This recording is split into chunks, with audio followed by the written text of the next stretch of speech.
I mean, Yeah. is it something where you say something, the fact that it's so early, and make sure you're ready to play right away? Yeah, not at all. I told everybody the entire time I was excited when we got the 9 a.m. game. We did it last year. We came out and played really well. I joked that we're the most experienced team in the country at winning a 9 a.m. game because we were 1 for 1. And I'll be honest with you, I showed up to our facility at 6 a.m. I got my entire jersey on before anybody got there. I turned on every light in the entire facility, and every music was turned at the complete blast mode. So when they got there, they knew it was game on, and it never felt like it was morning.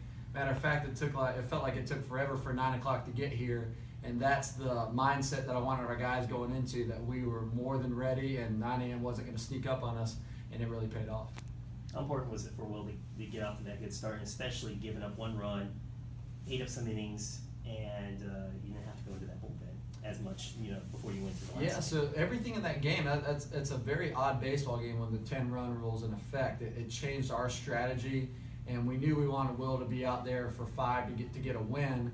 But then it became, how do I manage his pitch count for a potential championship game, and then it became a matter of, well, we got to stay 10 runs ahead, and it got a little closer at the end, a big pick to end the game there. But Will threw great. That's what we expect out of him. That's what we've seen for 3 years, and I would expect nothing less, to be honest with you. I thought that was just another average Will outing, and average is pretty good. How important is it to, and when you know you're going to play the amount of games you got to play, to get it started like this, to condense the game a little bit? It just seems like it was a best case scenario for the Furman baseball team in its quest to try to make a run in this tournament. I honestly, it's as good as it could have went. I would have never, with the matchup that we have with those guys all year, and Scott, like, he didn't have a good day today, but I'm going to tell you, that's a really good pitcher. He has been very, very tough against us the last 2 years. And me and Todd were talking about before the game. We said, it's probably going to be a 2-hour game and be a 2-to-1 type of game when you got those 2 pitchers going. And I think the world of that program. Todd's one of my best friends. He's actually my neighbor. And we came out with a lot of energy and took control of the game early. And what that did was it allowed our bunt game to kind of take over. And instead of just flat out sacking, we were more bunting for hits. And with the wet field, it just made everything a little bit tougher, and it just kind of seemed like everything went our way. And trust me, I've been on the other side of that.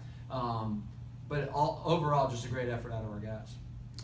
Does the hitting become contagious? I think really after Cameron's home run, it seemed to just infuse everybody.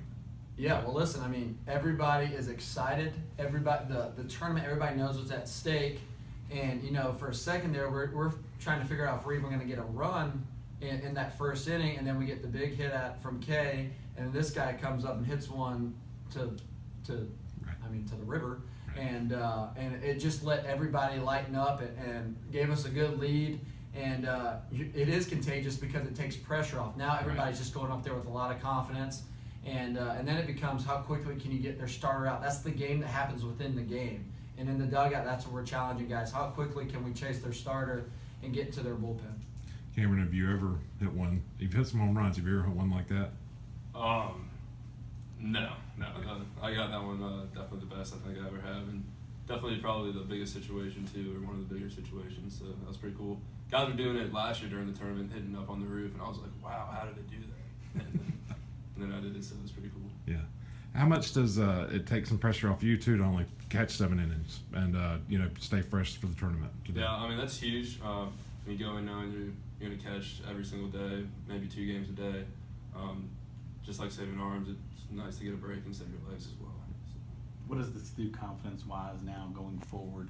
You go out and you put 13 runs on the board. Just sometimes when you're swinging bats, confidence is a big part of it. What does it do for you going forward now, having the success in this ballpark? Well, it gives us a bunch of momentum, which is huge in a stretch like this in a short amount of time.